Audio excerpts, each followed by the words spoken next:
Hello అండి.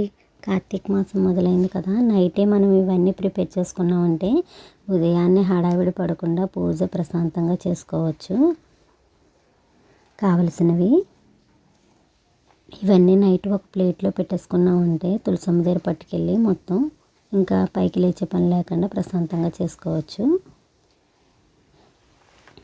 పసుపు, కుంకుమ, అక్షింతలు, సాంబ్రాణి, అర్ధకర్పూరం, బెల్లం, పువ్వులు, గంట, ఉద్దరిని, హారతి ఇచ్చుకునేది, గంధం, అరటిపళ్ళు, కొబ్బరికాయ, తమలపాకులు, ఆవు నేతిలో నానబెట్టిన ఒత్తులు,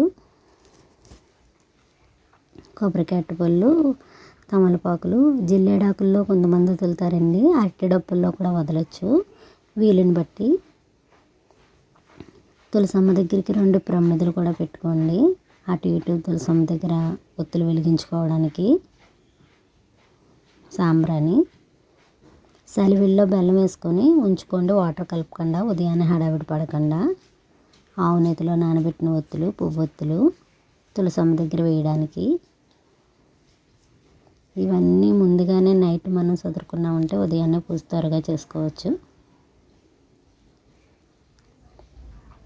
2 ప్రమిదలు, నువ్వుల నూనె, గంట, అగ్గిపెట్టి,